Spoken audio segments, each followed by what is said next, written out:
Budget ہر سال حکومت کی طرف سے پیش کیا جانے والا وہ مالیاتی منصوبہ ہوتا ہے جس میں آمدن اور اخراجات کا تخمینہ لگایا جاتا ہے۔ بجٹ 2025-26 کی تیاری اور اس کے اثرات عام عوام پر گہرے مرتب کرتے ہیں۔ آئیے دیکھتے ہیں کہ یہ بجٹ عام پاکستانی شہری کے لیے کیا معنی رکھتا ہے۔ اگر بات کی جائے مہنگائی اور روزمرہ اشیاء کی قیمتوں کی تو بجٹ کا سب سے پہلا اثر عام آدمی کو اشیاء خورد و نوش کی قیمتوں میں اضافہ یا کمی کی صورت میں محسوس ہوتا ہے۔ اگر حکومت ٹیکس میں اضافہ کرے یا سبسڈی کم کرے تو آٹا، چینی، گھی، دالیں اور پیٹرول جیسی بنیادی چیزیں مہنگی ہو جاتی ہیں۔ تنخواہ دار طبقے کے لیے ریلیف۔ سرکاری ملازمین اور پینشنرز کے لیے تنخواہوں اور پینشن میں اضافے کا اعلان عام طور پر بجٹ میں کیا جاتا ہے۔ اگر اس سال تنخواہوں میں خاطر خواہ اضافہ نہ ہوا تو افراط زر کے باعث ان کی قوت خرید متاثر ہوگی۔ زراعت اور کسان۔ پاکستان کی معیشت کا بڑا دار و مدار زراعت پر ہے اور کسان ہی وہ طبقہ ہے جو مہنگائی، موسمی تبدیلیوں اور حکومتی پالیسیوں سے براہ راست متاثر ہوتا ہے۔ اگر بجٹ میں کسانوں کے لیے زرعی قرضوں میں آسانی، کھاد اور بیج پر سبسڈی اور پانی کے بہتر انتظام کے منصوبے شامل کیے جائیں تو زراعت کو فروغ ملے گا، جس سے نہ صرف خوراک کی قیمتیں مستحکم ہوں گی بلکہ دیہی علاقوں میں خوشحالی بھی آئے گی۔ چھوٹے کاروبار اور صنعتیں۔ ملکی معیشت میں ریڑھ کی ہڈی کی حیثیت ایس ایم ایز چھوٹے اور درمیانے درجے کے کاروبار رکھتے ہیں۔ اگر بجٹ میں ان کاروباروں کو ٹیکس میں رعایت، آسان قرضے اور کاروباری ماحول کو بہتر بنانے کے لیے اقدامات کیے جائیں تو روزگار میں اضافہ ہوگا اور نوجوانوں کو کاروبار کی طرف راغب کیا جا سکے گا۔ بجلی، گیس اور پیٹرولیم مصنوعات۔ یہ وہ شعبے ہیں جن کے نرخ بڑھنے یا کم ہونے کا براہ راست اثر ہر پاکستانی پر پڑتا ہے۔ اگر بجٹ میں ان اشیاء پر سیلز ٹیکس میں اضافہ کیا جائے یا سبسڈی کم کی جائے تو مہنگائی میں واضح اضافہ ہوگا۔ حکومت کو چاہیے کہ متبادل توانائی کے ذریعے جیسے سولر اور ونڈ انرجی کو فروغ دے تاکہ طویل مدتی توانائی بحران پر قابو پایا جا سکے۔ بجٹ میں سب سے اہم پہلو یہ ہے کہ جو پیسہ مختص کیا جا رہا ہے وہ واقعی عوامی فلاح و بہبود پر خرچ ہو۔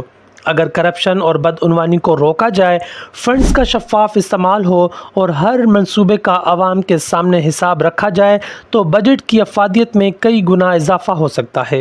نوجوانوں کے لیے مواقع۔ پاکستان کی آبادی کا بڑا حصہ نوجوانوں پر مشتمل ہے۔ اگر بجٹ 2025-26 میں نوجوانوں کے لیے ہنرمندی کے پروگرام، کاروباری گرانٹس، انٹرنشپ اسکیمز اور تعلیمی وظائف شامل کیے جائیں تو یہ نہ صرف بے روزگاری میں کمی کا باعث بنے گا بلکہ ملک کو ٹیکنالوجی، کاروبار اور تخلیقی صنعتوں میں ترقی کی راہ پر گامزن کیا جا سکتا ہے۔ خواتین کا کردار۔ بجٹ میں خواتین کی ترقی اور خود مختاری کے لیے خصوصی اقدامات ناگزیر ہیں۔ اگر خواتین کے لیے خصوصی قرضہ اسکیمز، کاروباری تربیت اور ملازمت کے مواقع بڑھائے جائیں اور خواتین کے لیے محفوظ ٹرانسپورٹ اور ورک اسپیس فراہم کی جائے تو ملک میں معاشرتی توازن اور معاشی ترقی کا سفر تیز ہوگا۔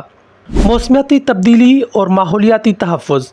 پاکستان کو موسمیاتی تبدیلیوں کے باعث شدید مسائل کا سامنا ہے جیسے سیلاب، گرمی کی شدت اور پانی کی قلت۔ بجٹ میں ماحولیاتی تحفظ، درخت لگانے کے منصوبے، واٹر مینجمنٹ اور گرین انرجی جیسے اقدامات کے لیے فنڈز رکھنا نہایت ضروری ہے تاکہ آنے والی نسلوں کو ایک محفوظ ماحول مل سکے۔ ٹیکنالوجی اور ڈیجیٹل معیشت۔ ڈیجیٹل دنیا میں ترقی کے لیے آئی ٹی سیکٹر کو بجٹ میں خاص اہمیت دی جائے۔